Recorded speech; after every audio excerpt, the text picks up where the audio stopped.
Good afternoon, everyone, and welcome to our final session of ASBH's 25th Annual Conference. I'm Kayhan Parsi, Immediate Past President of ASBH. I hope that you've enjoyed this week's selection of diverse programs and that you've had the chance to make an unexpected connection, rethink an existing problem, or share your work with an eager new audience. As a reminder, conference evaluations are available now through December 31st, which is the end of this year, and we strongly encourage everyone to share their feedback and help shape future ASBH programs. So before you do that, we're pleased to offer one final plenary session, Interrogating the Bioethics of Family Policing, featuring the highly esteemed Professor Dorothy Roberts. This session, you can clap.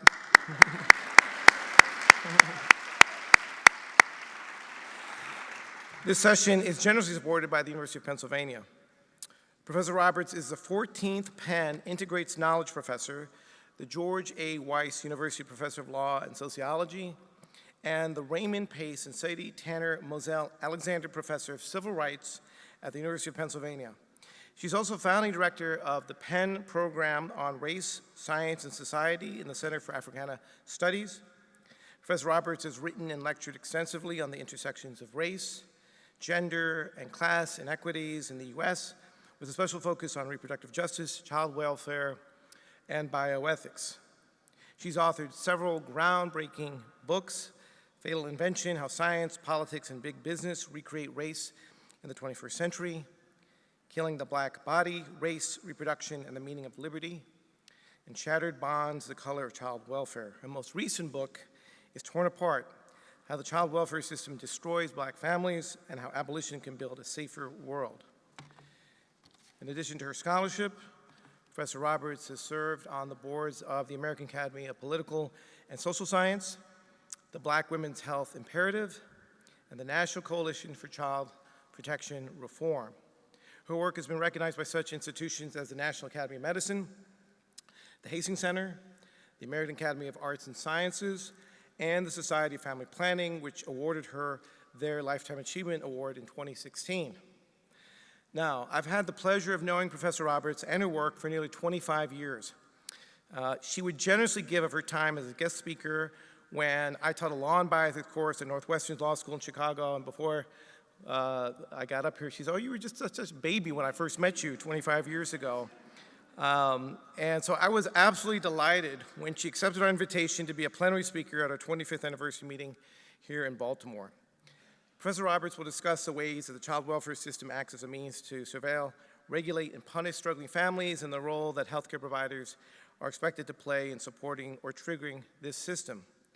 After initial remarks, I'll join her in a conversation about the themes she explores. Please join me in welcoming Professor Roberts.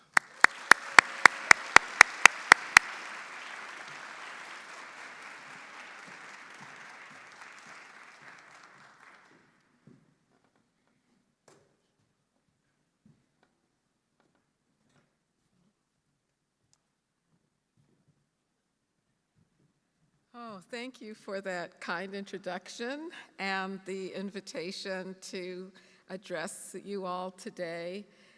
Yes, I did say to Dr. Parsi, you were just a baby when I met you first. And it's so wonderful to reconnect and see him as president of ASBH. Got it. All right. I was just at the Black Women's Health Imperative 40th anniversary in DC last night, BWHI, so I'm a little confused. Yes, that deserves an applause. 40th anniversary of Black Women's Health Imperative. So I'm also so grateful to be invited to speak about this topic of family policing, which is rarely seen as a topic that has anything to do with bioethics or even justice in general. And so I'm grateful, very grateful for this opportunity. So I'll begin with a few stories just to give you some background for those of you who aren't that familiar with how the child welfare system operates. The first is related to a woman named Angeline Montalban, who is a resident of Brooklyn, New York. She was experiencing domestic violence at the hands of her partner, and in an early morning of August 2013, she crept into the bathroom while her partner and her toddler son slept to call a domestic violence hotline she'd read about in a poster in the New York subway system. And as soon as she mentioned to the person on the other line that she had a son, the person's interest completely left the violence that Ms. Montalban was experiencing and focused entirely on her son, asking questions about his age, whether he had experienced any of the violence, which he hadn't, and taking down her address. Well, that very morning, a caseworker came to the house charging her with child neglect for experiencing violence in the home while a child resided there. And after a few weeks, when she did not want to get an order of protection on behalf of her son, preventing him from having any contact with the father, she did get an order of protection for herself, but because that violated the mandates of the caseworker, her son was taken from her and put in foster care with strangers in the Bronx. And it took her 5 years to get her son back. The next is the story of Tyrone Denier and Saisha Mercado, whose experience with caseworkers was filmed live on Instagram by Mr. Denier, when in August 2021, sheriffs from the Manatee Sheriff's Office pulled over their car and forced her to turn over her days-old baby to child protection workers. And you can see an image of that up on the screen as she's pleading and crying. Who's gonna feed my baby? The baby was breastfeeding. How are you gonna care for my baby? Nothing is wrong with my baby. She's perfectly healthy, which was all true. No evidence of harm whatsoever to her baby. So why would armed sheriffs force her to give up her child? Well, because while she was pregnant with this baby, she had taken her toddler son to a St. Petersburg hospital because she was trying to transition him from breastfeeding to solid food. And the hospital staff determined that he was failing to thrive, and instead of helping her, they called the child abuse hotline, and they took her toddler away from her at the hospital. So now she's considered a neglectful mother, and a judge ordered what's called a pickup order to take the newborn baby she then had and put the baby in foster care. Fortunately, this case got some press. She happened to have been a finalist in American Idol, and so there was some interest around it. And so after 10 days, she was able to get the baby back. But 10 days that a newborn baby was with strangers and away from her mother and father.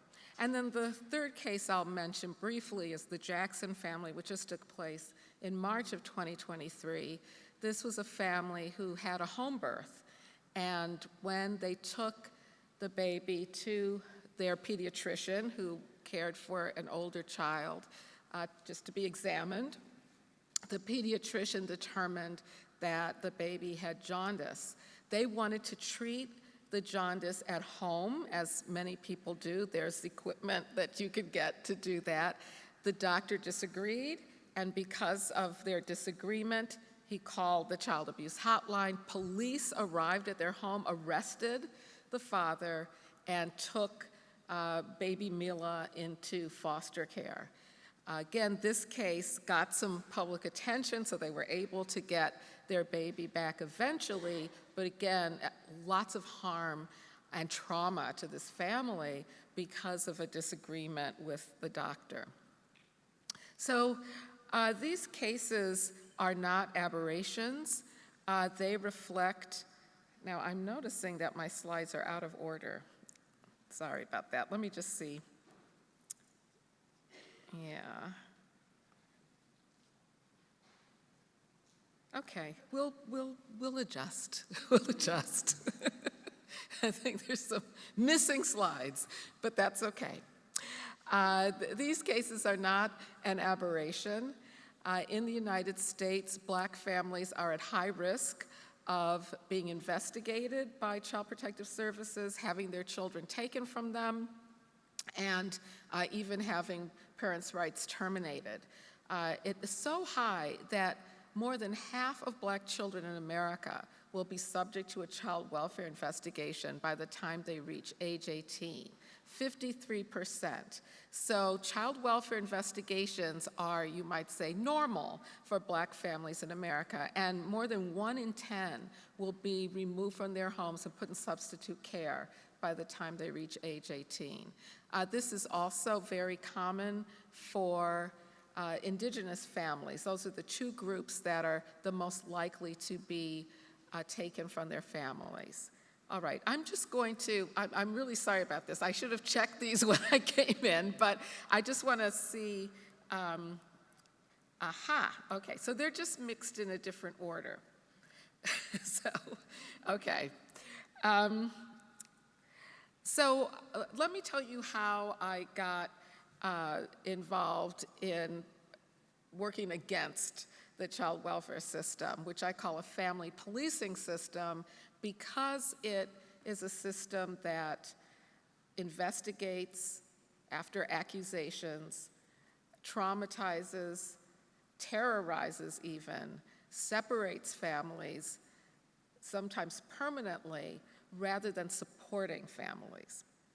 I first became aware of it working on my first book, Killing the Black Body, when I was investigating the prosecutions of Black women who were pregnant and using drugs. And this was in the late 1980s.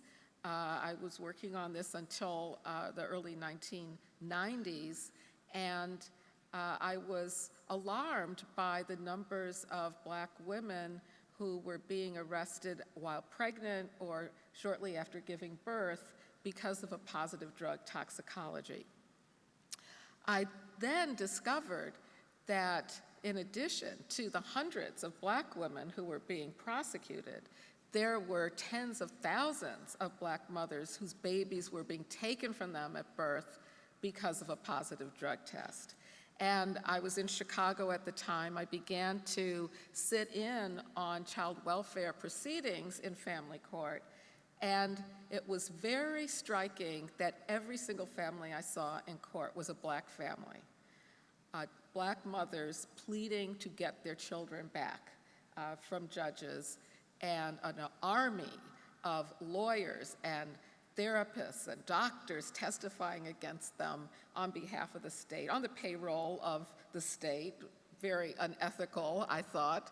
And I concluded that if you came with no preconceptions of what the purpose of the child welfare system was, you'd have to conclude that it was an institution designed to monitor, regulate, and punish poor Black and families of color.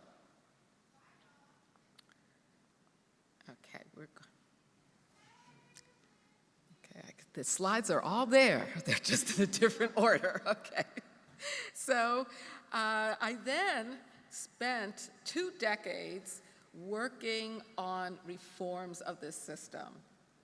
I worked with social workers, with heads of child welfare departments, with nonprofit organizations. Annie Casey, for example, sent me up to Alaska at one point to talk with Indigenous leaders about the high rates of removal of children in foster care there.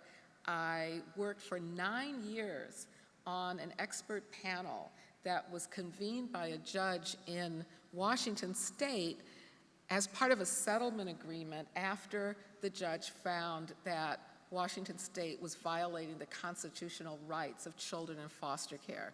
The named plaintiff in that case had been moved over 30 times while she was in foster care, from placement to placement to placement. Children were running away because it was so horrible and living in the streets in Seattle and other cities. and children were not having their medical needs met, their educational needs met, and we spent 9 years putting together a whole plan for the state to fix its foster care system. After 9 years, we gave up. And this is true around the country, where states are sued for the violation of children's rights by their child welfare system. And there's a settlement agreement. Sometimes it lasts for decades, and there may be multiple agreements. And after a time, state after state, judges find that this is the best we can do. They fail to meet the requirements of experts that come in or magistrates.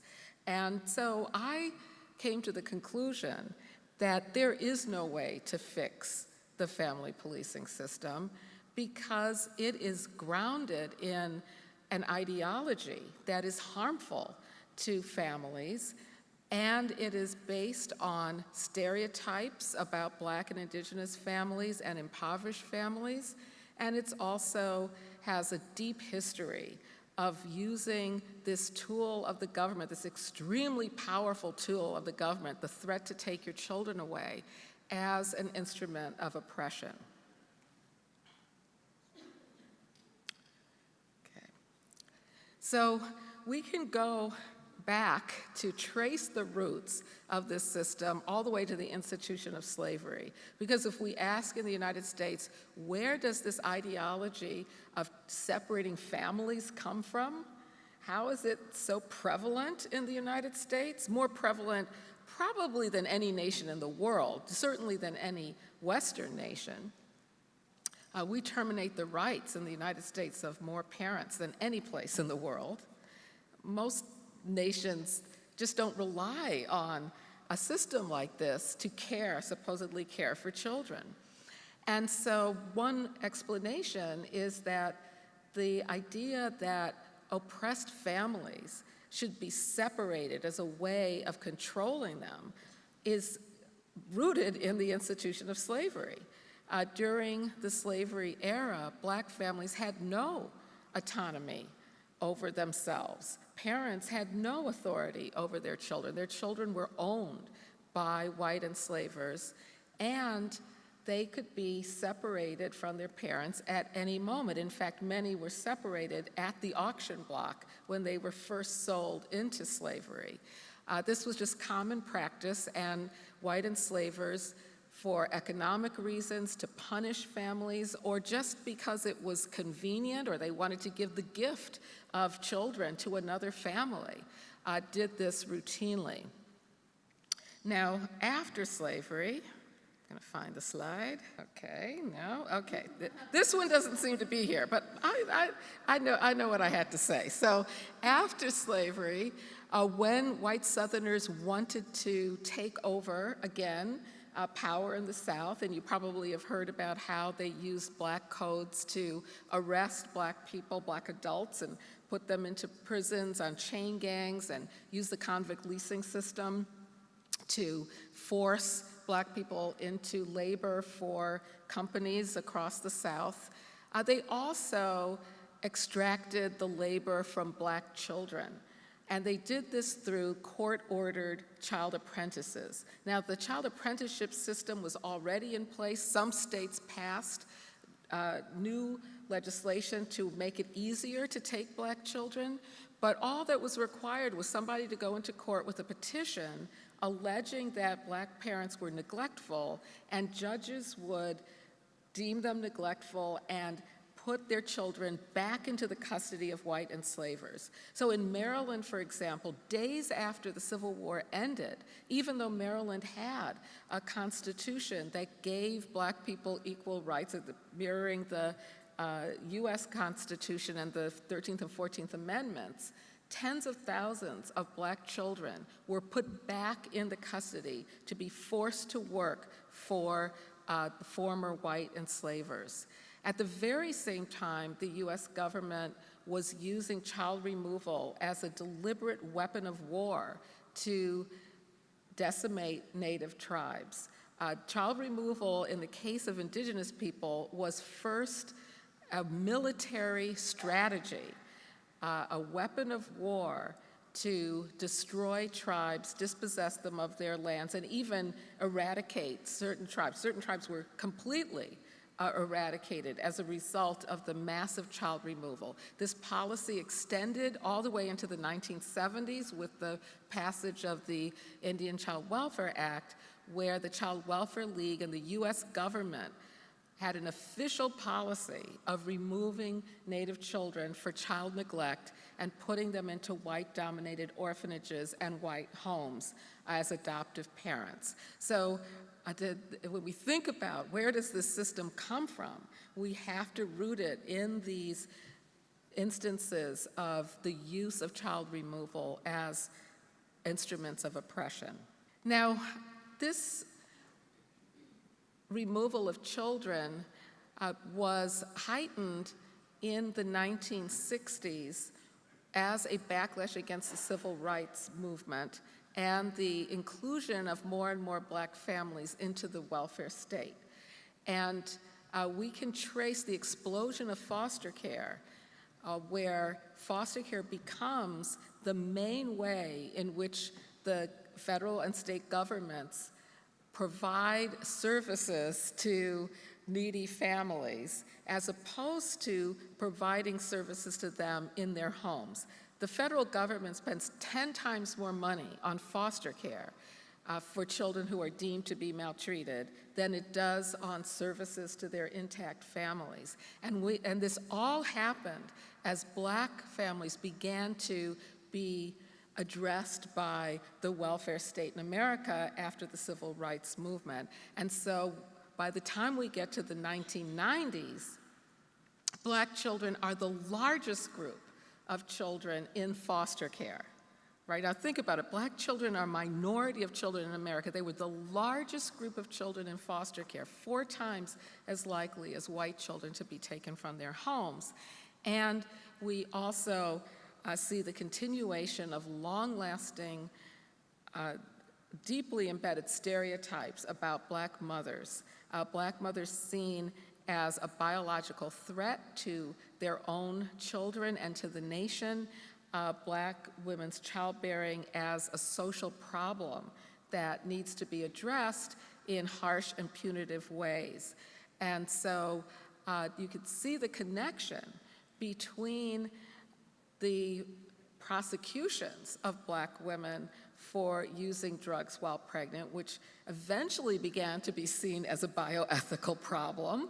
Wasn't when I started working on it. People didn't see that there was anything wrong with it, many people, but see the connection between that and the removal of Black women's children based on the same stereotypes of neglectfulness, of a depraved lifestyle passed on to children. As this quote from 1990, the Houston Post called them welfare babies, crack babies, or deficit babies. By whatever term, they constitute a new bio-underclass. This idea that Black children are harmed by their mothers from the moment of conception, and that the state then needs to intervene in punitive ways into Black families. In addition to the prosecutions, we begin to see a wholesale criminalization of pregnancy. And I'm mentioning this because I want you to see the connections between family policing, policing of pregnancy, and even the bans on abortion that have been unleashed since Roe versus Wade was overturned by Dobbs. These are all very interrelated bioethical issues. Already from 2001, we see the first prosecution of a Black mother for homicide by stillbirth, and a continuation since then with prosecutions of women not for seeking abortions, but for outcomes,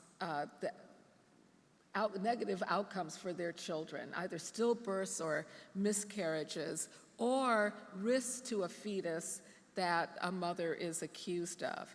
And all of those types of prosecutions can also be the basis and are the basis for newborns being taken from their mothers, that the mother engaged in some harmful behavior toward the fetus while she was pregnant as grounds for taking the newborn away from her and maybe also her other children, because that's evidence of child neglect. So you see that Dobbs unleashes not only more compelled pregnancies, but also the greater ability of states to punish mothers for fetal neglect, for conduct that they did while pregnant. That can also be grounds for taking their already born children away from them as well, because it's evidence that they're neglectful mothers. Another connection that we can see in the Dobbs decision is that adoption was held up and is continuing, has long been held up as a solution to forced births or compelled pregnancies. Outside of the Dobbs court, people held up signs, "We will adopt your baby." Amy Coney Barrett asked the lawyer for the abortion clinics in the Dobbs argument, what about just leaving your baby at a safe haven? Doesn't that solve the problem? And Justice Alito wrote into the opinion, the Dobbs opinion, without criticism, the argument that pregnant people could just have the baby and leave the baby at a safe haven, stating you can rest assured that your baby will be adopted by a suitable family. And then he dropped a footnote that said that, based on a CDC report, that there was a need to meet the unmet needs of people who wanted to adopt, because the domestic supply of infants, that's the word he used, the domestic supply of infants, had shrunken since Roe versus Wade. So this was going to now be a win-win situation for everybody. You don't have to raise the baby, and people who want to adopt will have a baby. Now, I hope you can see, based on what I've said about the family policing system, that this is only going to increase the needs of struggling families, making them more vulnerable to family policing, and the horrible trauma of having a baby taken away from you because you can't meet the baby's needs. That's the likely outcome, not the happy, rosy picture of people giving up their babies for adoption by those who want to adopt them. Another harm of this system that shows its fundamental logic is not only that Black and Indigenous families are the most likely to be torn apart, but also that almost all the families that are surveilled and punished by the system are impoverished or low income. It is really a system for addressing poverty. It is not a system for wealthy people. They have very little risk, no matter what's going on in their homes. A wealthy white woman who uses drugs while pregnant is very unlikely to have her baby taken from her. This is well documented. And whatever the harms that children are experiencing in wealthy homes, they're most likely to be treated through private therapeutic measures. But impoverished families and low-income families are defined by the statutes as risky for their children, because neglect is defined as failing to meet the material needs of children, like housing and food and clothing, education, and as you saw in the examples, medical care. This is the main reason why children are taken from their homes and placed in foster care.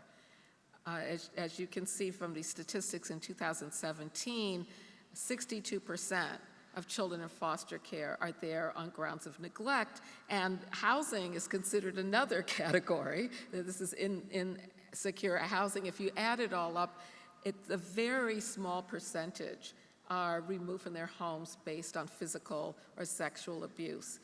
It's the vast majority is because of a failure, which is usually an inability to meet children's material needs.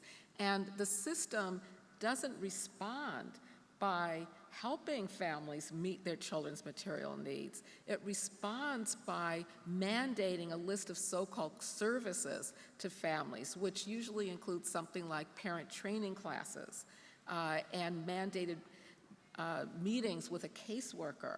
It might include mandated therapy sessions from a therapist who is paid by the state and will report what you say in that therapy session, even get on the stand and testify against you in court after you have revealed confidential information to that therapist. I think it's one of the most unethical aspects of medical practice, the hiring of therapists by family policing agencies to, not to help, but to gather evidence against parents. Okay, I'm just going to go through my slides. I'm so sorry. There's more of a logic to this, but I have to skip around a little bit. But another aspect of the harm and the oppression of the system. I went through the history from slavery to emancipation to the 1960s. We can see it converging in the 1990s. Under a Democratic administration, President Bill Clinton and a Democratic Congress that passed 3 laws, one right after the other, that all work together, and I think give an idea of how these systems have a carceral logic, that is a logic of punishing people instead of meeting their needs. The Violent Crime Control and Law Enforcement Act of 1994 that sent more police officers into Black neighborhoods and also helped to build more prisons, one of the basis of mass incarceration in the United States today, and then the welfare restructuring law that ended the federal entitlement to welfare, and also based very much on the stereotypes of Black mothers who got pregnant just to get a welfare check and then didn't care about their children, neglected them, and then a less recognized law that followed just a year after, the Adoption and Safe Families Act, which sped up termination of parental rights and gave states incentives to increase the number of children adopted out of foster care. So we see this confluence of punitive policies that disinvest in Black neighborhoods, and then the solution to it is to terminate the rights of Black parents and move their children into adoptive homes. Okay, and I promise I'm going to skip over some of them now.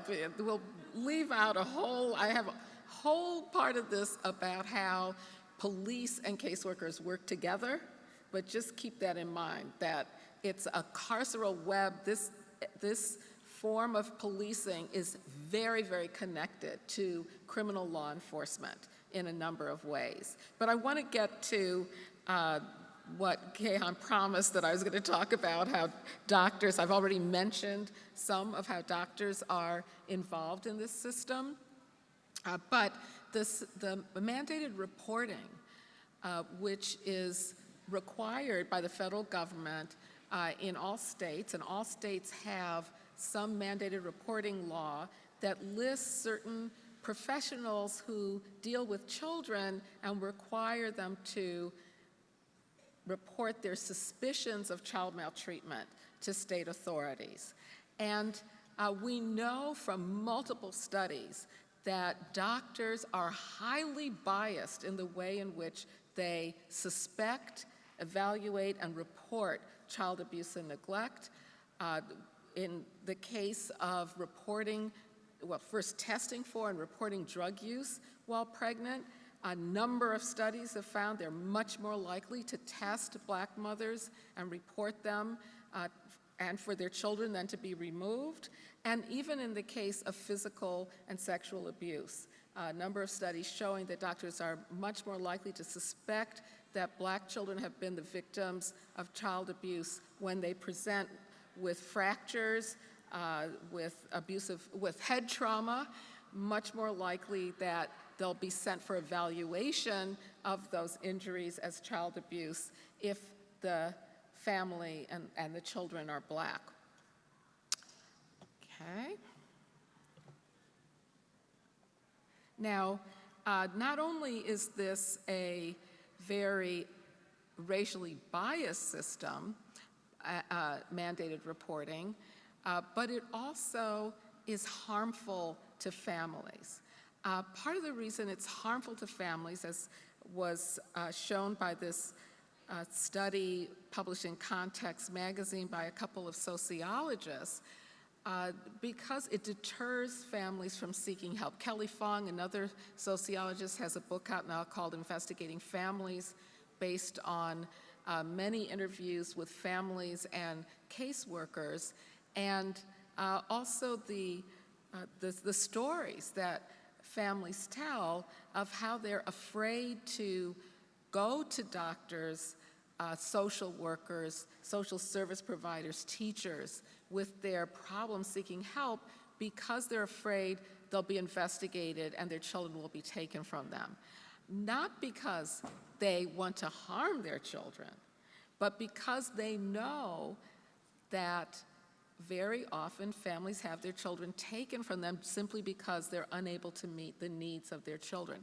And so this turns clinics, hospitals, social service centers, other places that could be hubs of support for families into places where families are afraid to get help. It interferes with doctors' ability to care for their patients. Any doctor can call the child abuse hotline if they want to. No one is prevented by law from doing that. What mandated reporting does is tell people, if you don't report a suspicion, you might get in trouble. And so they report any suspicion of a need of a family, even when they don't want the children to be removed from the home. They just want to get help. And so in place of building up clinics and hospitals and other places where doctors and other healthcare providers work as places where people can go to get help and providing them the resources to help them, instead, we rely on a system of punishment that people are afraid of and that unjustly removes children from the home, sending them into, and I don't even have time to talk about all the harms of foster care. You can easily find multiple studies showing how harmful foster care is to children. Okay, so I am going to wrap this up right now, if I can find my last slide, so that I can get into my conversation with Dr. Parsi.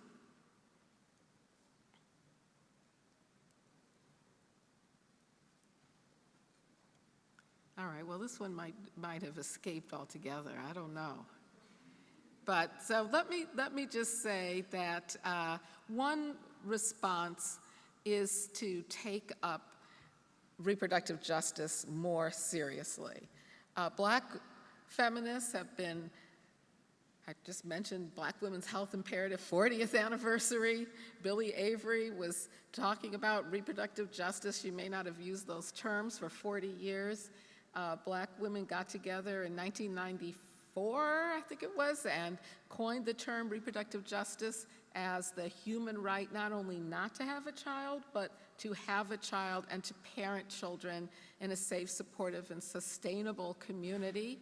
And more people are working on a movement to abolish the family policing system, which means to dismantle this harmful way of treating the needs of children and work toward, build up ways of actually providing the concrete resources that families need to care for children, including transformative justice approaches that deal with violence more effectively than the carceral approaches we have now.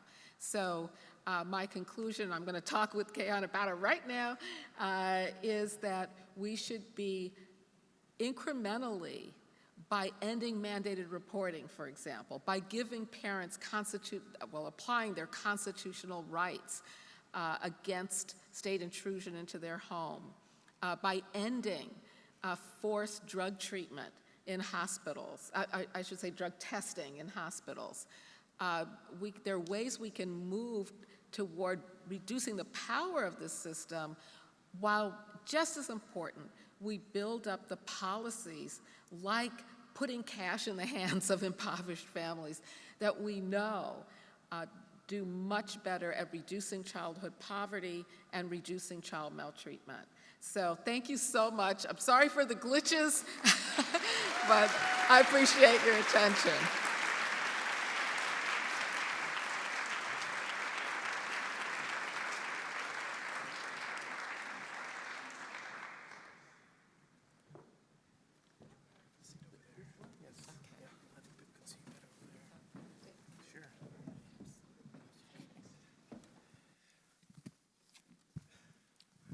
Can you all hear me okay? Good. All right, well, Professor Roberts, thank you so much. I know that's like the worst nightmare, like when your slides get out of order or something happens to your slides, but still an incredibly provocative and interesting presentation. So I just had a few prepared questions, and I just want to start off with this idea of just moral panic with regards to rearing children nowadays. So a few years ago, I read a book called Small Animals, Parenthood in the Age of Fear by Kim Brooks. I don't know if you've ever read this book. Okay. But in this book, she recounts her experience with the criminal justice system when she left her then 4-year-old son in a car on a cool March day back in 2011 in Virginia to run into a Target. Passerby noticed her child and called the police. And then that just started this whole maelstrom of events. It took her like a year to get herself out of this. Mm-hmm. And so then in a New York Times book review, the reviewer said, in exchange for agreeing to perform community service and take parenting classes, the prosecutor dropped the charge, contributing to the delinquency of a minor against her. The reviewer later said, Brooks, who is married, white, and a writer by profession, ruefully recalls something her lawyer told her during their initial conversation, quote, "You're not the kind of mom they'll throw the book at." So, according to an NPR review, what she, Brooks, the author, learns is that people don't think leaving children alone is dangerous and therefore immoral. They think it's immoral and therefore dangerous. So what do you make of that assessment, that people have a very strong moral judgment? Yes. That's what comes first, right. And then this idea of like there's some kind of danger to the child. Yeah, I think that's true. Clearly, this system is not concerned about preventing dangers to children as the main concern. If it was concerned about that, we know much better ways to prevent danger to children. If you don't want parents, and most of the parents who leave their children at home, and that is a big reason why children are put in foster care, parents who leave their children alone at home. And the main reason they do that is because they don't have adequate child care. So they're desperate. I have to pay the rent. I can't afford child care. What do? I have to feed my kids. I make the choice of leaving them at home. And if we really wanted to stop that because it's so dangerous, we would have adequate child care in America. So it's not the danger to children that is the main concern. Another example of this is the high rate of termination of parental rights in America. Again, more than any Western nation, and I bet you more than any nation in the world. The main reason why parental rights are terminated is not because the judge finds, it would be dangerous to send the children back home. It's because too much time has gone by with the children in foster care and the parents haven't complied with the mandates. It could be anything from missing a visitation appointment, or not getting a job fast enough, or even not paying child support or not paying back the state. Some states charge the parents for keeping their children in foster care. So that can be the reason for terminating parental rights. It's not because of danger. So this idea that it's really about a moral judgment, I think that's correct. The only thing, though, that I think we have to pay attention to is that comment the lawyer made, "You're not the kind of mother they're going to throw the book at," because she was white and middle class. And so we have to take into account these moral judgments are completely entangled with racism and sexism and ableism and classism. The morality of leaving your child at home is completely entangled with the already preceding judgment that if you're a Black mother, you're innately neglectful. So when you leave your child at home, that's just evidence of what a bad mother you are, and you will get the book thrown at you. If you, I've talked about using drugs a lot during my talk because it's so reflective of how the system works. White, middle class, and affluent mothers boasted online, even on the pages of the New York Times during COVID, that they were drinking and smoking marijuana at home in order to deal with the stress of having to take care of their children. I quote in Torn Apart, it was in the New York Times as a joke, memes about it. There's no moral, maybe some people have a moral judgment, but it's a minor moral judgment compared to all the Black mothers whose children are sitting in foster care right now that they're desperately trying to get back, and their love and their desperation for their children is completely discounted. If anything, it shows that they're mentally unstable because they want their children back so much. And so the morality is a morality of degradation and devaluation of certain mothers. I recently had a conversation, a public conversation with Jasmine Chan, who's a novelist who wrote a book called The School for Bad Mothers, or is it The School for Good Mothers? I always mix it up.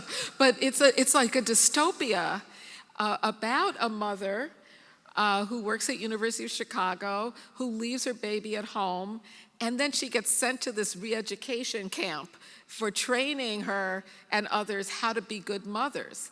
And I said to Jasmine, what you're describing is actually so much like the actual family policing system in America.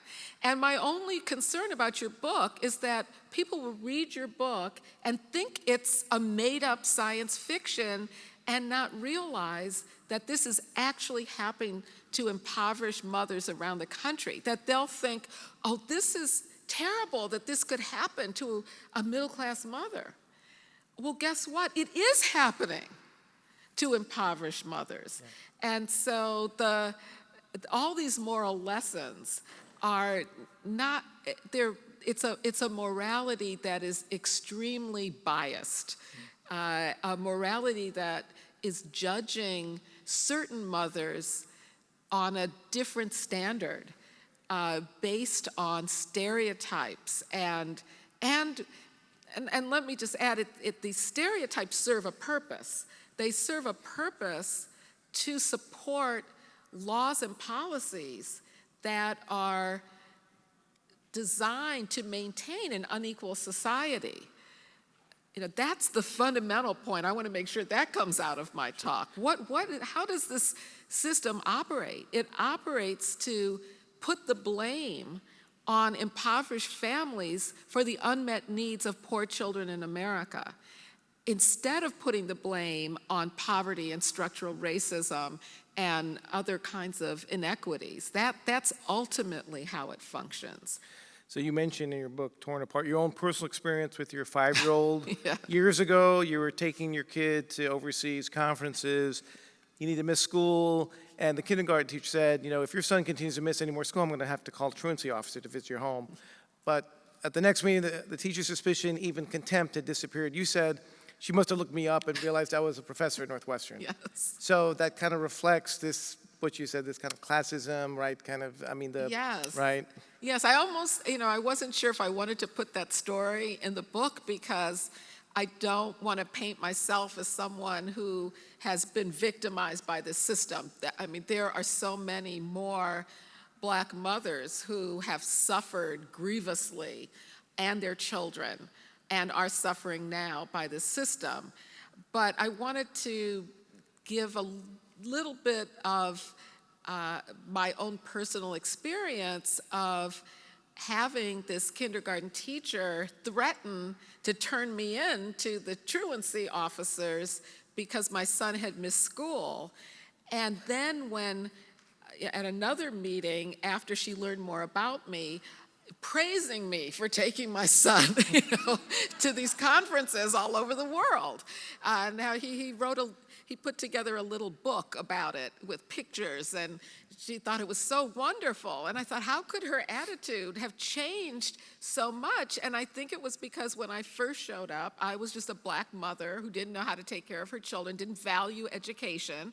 And then she found out I was a Northwestern professor, and I became a good mother. And that relates again to the prior question, who is a good mother and who's a bad mother?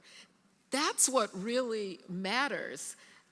Pre whatever happens to the child, if you're a good mother, you'll get a good response when your child is harmed. If you're a bad mother, even if it's not your fault, you're going to get a punitive response.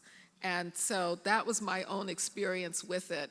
I was fortunate that I was a university professor because many, many mothers have a child welfare agent come to the home if their child misses too much school, and that can be grounds for taking a child away, putting them into a foster system where they are likely to have their education disrupted, very likely. For multiple reasons, the school records may not transfer. That was a big problem we had in Washington State. Or they're traumatized because they've been taken away from everything they know, from a loving family, from their friends, maybe their siblings, their classmates, and put into this difficult situation and expected to do well in school.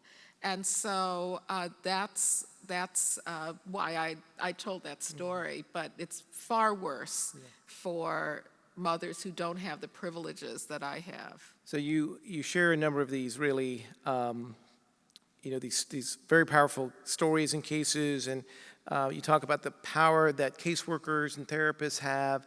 Can you explain, this is more of a legal question, but how are caseworkers able to go into someone's home without a search warrant? Yeah. I mean, because, we typically think that, for instance, the police have to have a warrant to come in and search your, but it seems like caseworkers don't have to meet that constitutional standard. And so how is that possible? Yes, they should. And I'm glad you asked that question because that was one of the slides I skipped over. But so it's routine for caseworkers to show up at someone's house, sometimes accompanied by police officers, and demand entry into the home. They rarely get a warrant first. And the Fourth Amendment applies to any government agent who wants to search your home. They have to have a reasonable suspicion and a nexus between the immediate harm they're trying to investigate and a search. And rarely do caseworkers do that. Now, how do they get away with it? Well, they get away with it because they say to the parents, if you don't let me in, I will assume that you have harmed your child. So not letting them in is tantamount to an admission of guilt. And they'll tell the parents, I'm going to go to court now and file a petition that you have harmed your child and you may never see your child again. And so most parents are afraid not to let them in, especially if they have an armed officer with them. And I give a case in the book where a father was shot to death when he tried to run away because he was afraid when this officer came into his home with the caseworker, and the officer shot him to death. So it increases the risk that Black families have. I begin the book with a story of Vanessa Peoples in Aurora, Colorado, a young mother who was at a family picnic, and her son traipsed away following her cousin. For 1 minute, she could see him in the parking lot in front of her, and as she grabs her other son to get him, a stranger comes and picks up the son, calls the police, and will not give her son back.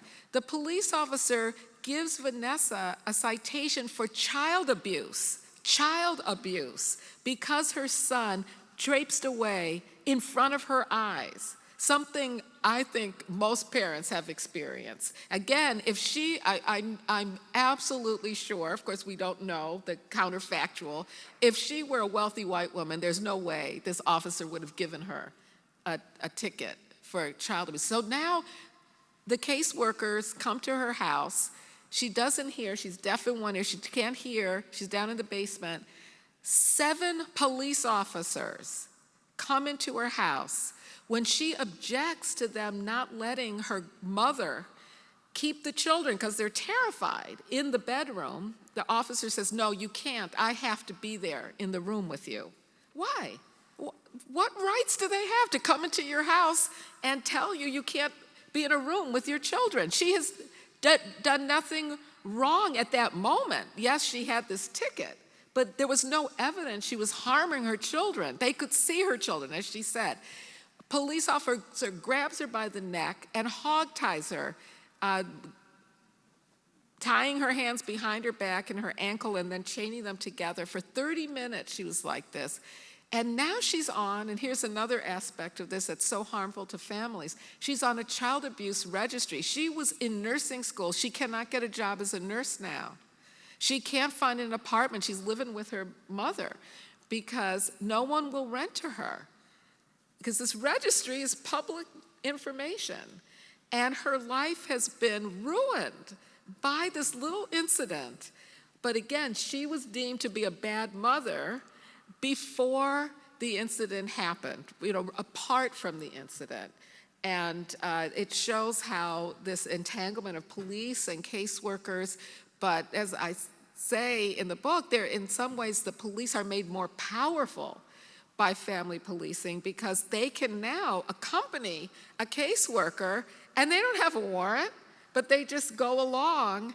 The caseworker then has more power because they've got an armed officer with them. And so it just expands exponentially the power of both the caseworkers and the police to intervene in certain families. By the way, wealthy families don't let caseworkers in. They say, here's my lawyer's number, call my lawyer.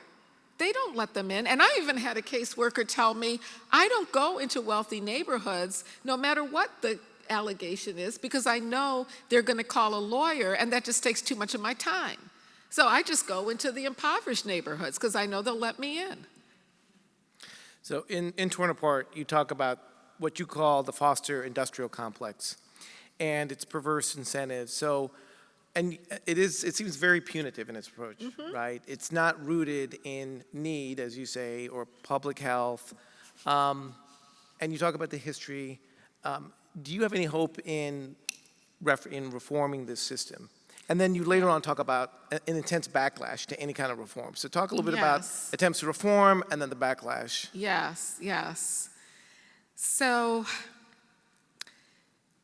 there has historically, and I mentioned some cases of backlash against Black gains, civil rights gains, using the family policing system. So foster care, over and over, we can see foster care, family separation being a form of white supremacist backlash against gains by Black people or the assertions of sovereignty by Native tribes. Now, it's interesting, the main backlash today of a movement to end or reduce family policing is actually reform.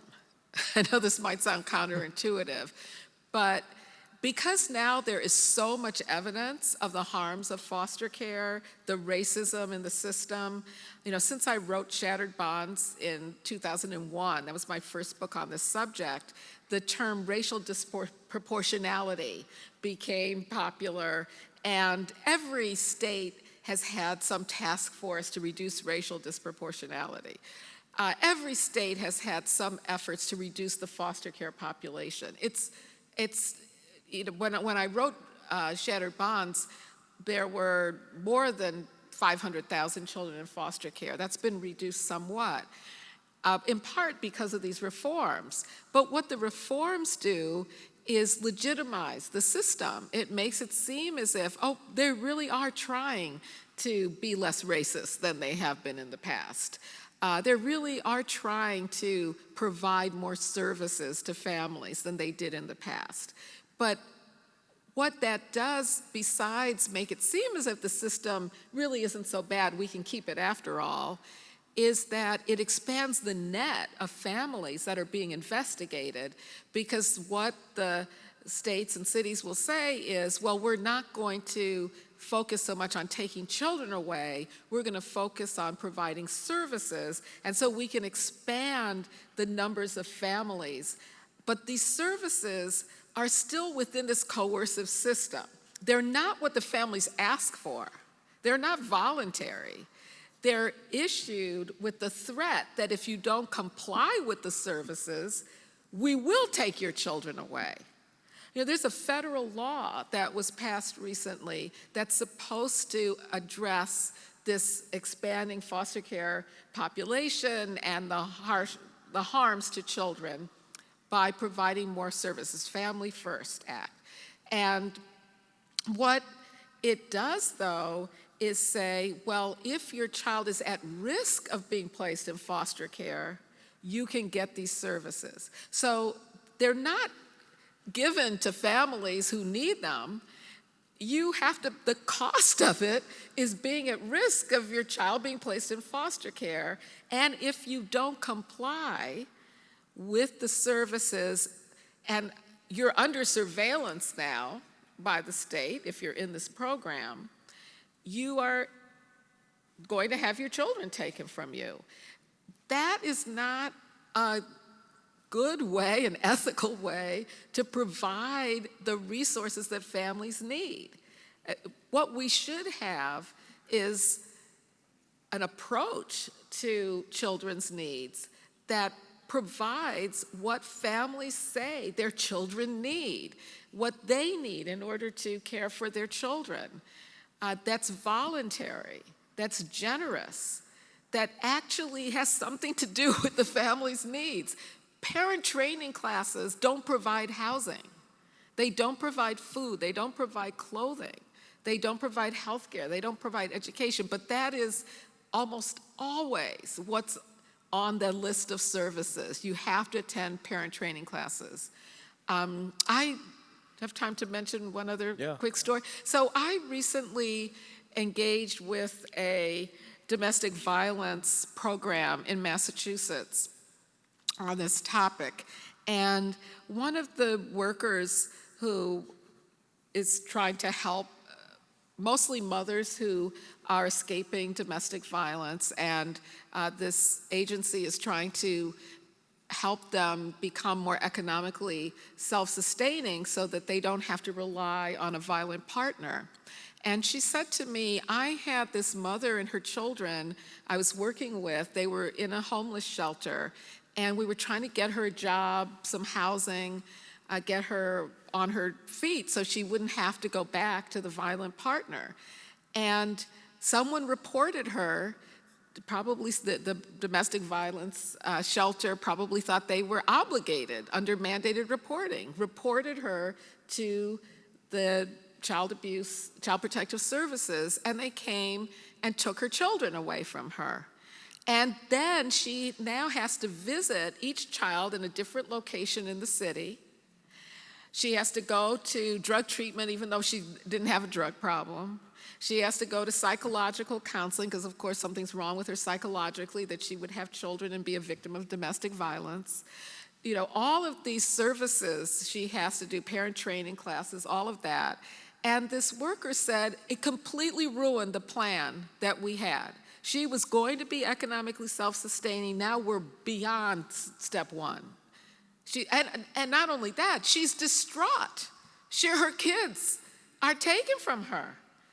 That alone is enough to send you into psychological crisis. And so just one example of how this system, her children are in worse shape now than they were before. And it's not just that the system is so harmful, traumatizing these children by taking them away from their mother, but also this now becomes the solution to domestic violence. They haven't solved her domestic violence problem at all. They've just harmed her and her children. And so they haven't solved the housing problem. You might say, okay, well, maybe they put the children in a home, but believe me, many children report, I would rather be in the homeless shelter with my mother than away from my siblings in a stranger's home. And if the children have any kind of mental health problem, it's likely they'll be put in some kind of residential treatment facility, which are often like prisons. Children have been killed in these places by staff and have a worse experience than if they were in the homeless shelter. But the answer isn't to keep them in the homeless shelter either. It's to provide housing for this family, help the mother get a job, or just give her some income. Why wouldn't we prefer that to the answer we have now? And that's to me, abolition seems like such a scary word to so many people. How can we protect children if we abolish this system? Well, we're harming children now in this system. So abolition is, let's find a better way that actually meets the needs of children and doesn't harm them. That's what it is. It's not leaving children in harmful situations, but this system leaves most impoverished children in a harmful situation of poverty. It doesn't provide what they need, and it's an excuse for not providing it. It's a barrier to keeping children safer and improving their welfare. Well, great. Well, thank you so much. So we've got time for a few questions if folks want to line up at the microphone, if anyone has any questions. And just, if you could, just introduce yourself, let us know who you are. Yes, over here. Oh.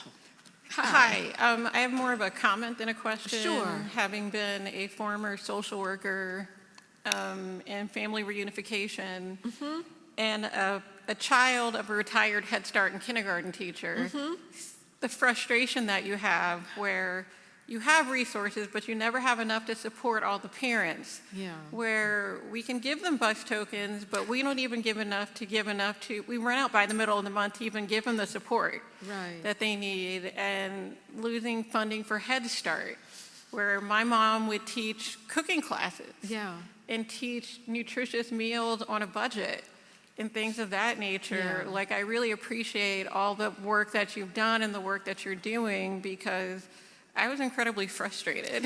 Yes. Incredibly frustrated. I've seen good outcomes and not good outcomes and everything in between. And hearing what you're saying, it's like, yeah, what can we do to reframe the system? Yes. To listen to what the parents need and, fund Head Start, universal Head Start. Yeah. Give the social workers bus tokens so they can give it to all the families, and seeing parents who were in foster care themselves and their parents were in foster care. Yes. It's great if you want to do parenting classes, but also give them a clock radio, give them a phone, give them resources, give them a job, give them something. At the end of the day, it would be so much more beneficial, like you're saying, than investing the money in the foster care system and us even Yeah. doing what we had to do as social workers, so thank you. Yeah, thanks for that. I'll just make I see a line up over Yeah, there, so I wanna get to just them. make a couple comments about that. Number one, I think there are so many people like you and your mother, people working in the system, outside the system, who came into the profession to help families, but they don't have what they need to do it. The main tool they're given is to threaten people to take their children away and try to force them somehow to make ends meet without the concrete resources they need. And there are families who lose their children simply because they don't have transportation to get to the therapy sessions and the visits and all of that. Literally lose their children forever, termination of parental rights, because of lack of transportation. So thank you for your comments. So we have 4 people here. Let's get to each one. If you can make your questions very concise. Very concise. Okay, hi, I'm Whitney Cavey. I'm a pediatric emergency physician. I'm at Temple and at CHOP. I'm wondering if you could speak more to the idea of like medical collaboration with the carceral state. Yeah. And specifically, what can we do as providers? Conscientious objection, should I stop reporting at all? Yeah. Like, what would your advice be? Yeah. So thank you for that question. I get more and more questions from physicians asking about this. I may be talking about some other topic. If a physician is in the room and I mention family policing, that's the number one question. I think many physicians don't like mandated reporting. And so number one, it's so important for you to speak out because people have this idea that we need it in order to protect children. As I said, it's forcing people to do what they don't want to do. It's restricting professionals who are trained to care for children from doing that. It's giving them a harmful approach instead of the resources to help. So you mentioned medical legal collaborations with doctors, lawyers, and social workers and one way this helps is when you bring in a lawyer, lawyers are the one people who don't have to report because you have a confidential relationship with your client. And so it may be, I don't want to make any pronouncements, but it may be that if you have a doctor, a lawyer, and a social worker all working together, certainly in family defense clinics, in legal services offices, their position is we have client confidentiality, the whole team, and so we don't report anything.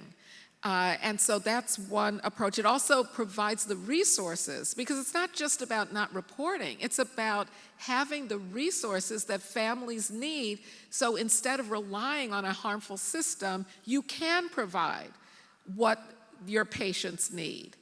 And so I would say there should be some kind of collaboration among physicians around the country, similar to what happened when physicians came out and spoke out against prosecuting people for being pregnant and using drugs. That had a major impact.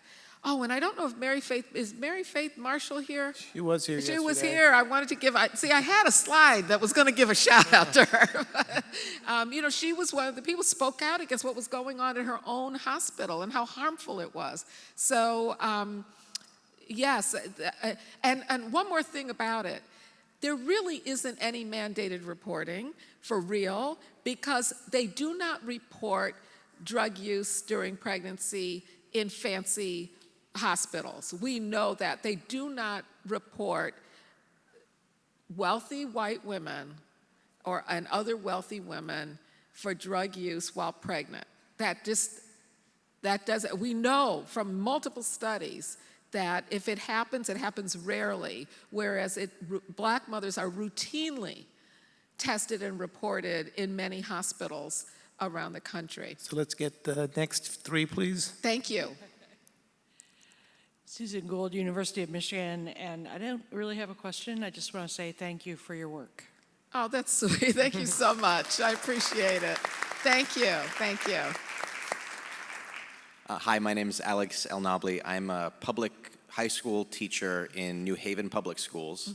And I'm curious, maybe a similar question to the one before. Yeah. Within the school system, how do you see teachers being able to better address this issue, Yes. or where do you see the problems intersecting with maybe medical systems, CPS in general? Yes, so teachers are the #1 reporters, and a recent study in New York found gross racial bias in New York among teachers in their reporting, and also teachers are more likely to report cases that are then unsubstantiated. So when a caseworker comes in, they are investigating an accusation, and in most cases, these accusations are found to be unsubstantiated, which both means that the accusation is just a suspicion and there really isn't the harm that was suspected. But also it means that it may be that the teacher reported because the children have a need. Maybe the children are coming to school hungry, or maybe they're coming to school with inadequate clothing or cold and have these problems, and then they're reported, the caseworker goes out, but unsubstantiates it because there's no dire harm to the child. That means, though, that nothing is given to this family. So, either way you look at it, there are too many children who are getting no services and too many children who are being taken from their homes and investigated unnecessarily. And so I would say, similar to what I said to the physician, that it's important for professionals who are mandated reporters to speak out and say, this is not helping me teach children. This is not helping me care for children. This is interfering. Please give us the resources we need.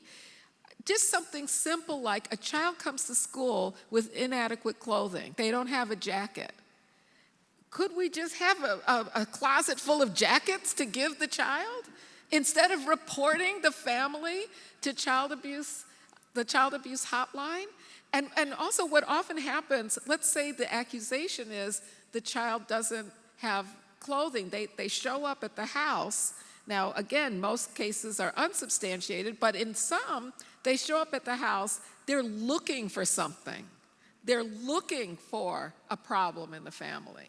And so it may be, maybe they find some marijuana in the house, or maybe they find some condition, a leak in the house, or here's another one, cockroaches or rodents in the house. Those are all grounds. I know families who have had their children taken away from them on those very grounds. And so now the teachers reported the child doesn't have a jacket. They go in and they see a mouse scurrying. Oh, this house is unsanitary. Take the children away. Now the children haven't gotten their jacket. They've been taken from the family. And I write in the book, I saw this with my students, a hearing in Chicago where the mother is pleading to get her children back. The caseworker says there's still roaches in the apartment, and the judge says 6 more months in foster care. And my students said to the judge, because he allowed them to ask, why didn't you order the landlord to clean up the apartment? Why are you making these families suffer? And the judge said, I don't have jurisdiction over the landlord. I only have jurisdiction over this mother. Those are his exact words. So let's take the final question. Thank you. Thank you. Sorry. Hello.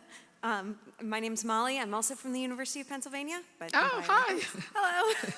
Nice to meet you down here. That happens all the time. Yeah, so I'm wondering, sorry, I'm just going to stand on my tiptoes. Yeah. I'm wondering, so you mentioned the Native Americans have a very high rate as well. Yes. But because they were obviously taken in like this horrible forced assimilation. But then that in the 1970s, they were given sovereignty again. Yes, yeah. And so then, correct me if I'm wrong, they have to be put preferably within their nation or Yes. within, kept within the communities. Has Yeah. that affected at all the policing of Native American children, or is it just done in a different way? Yeah. I'm telling you, that is one of the big conundrums I don't completely understand, because Native children are still removed from their homes, not at the rates they were prior to ICWA, but at extremely high rates. The highest, actually, in the United States. In some parts of the United States where there is a reservation, or even more likely, Native people living off of a reservation, they're just astronomical. Through Alaska, indigenous children, I don't have the rates in front of me, but it's just 10 times what white children. I'm making this up, but it's something like that. It may be even more than that, are taken from their homes. And why is that? Because ICWA was supposed to end the massive removal of children under the adoption policy that the US government had until then.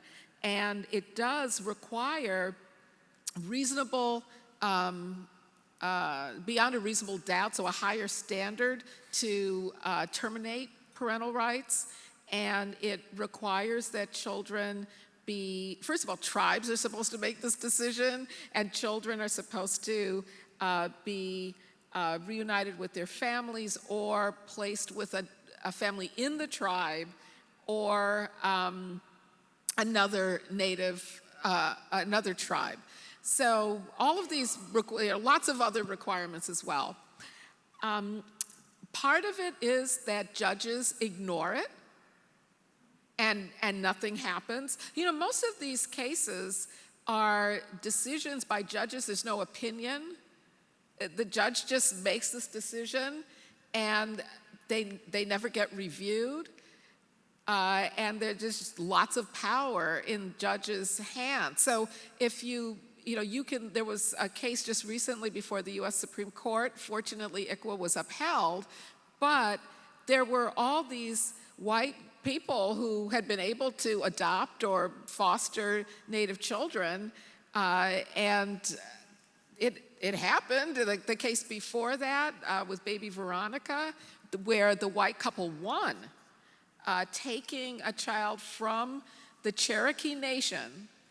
So the Cherokee Nation stated this child was a child enrolled in the Cherokee Nation, as was her father.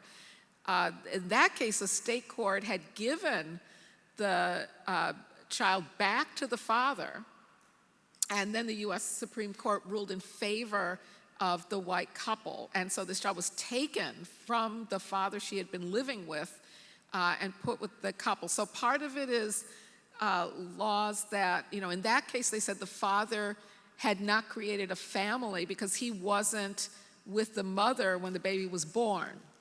So there's different rules that can get around ICWA.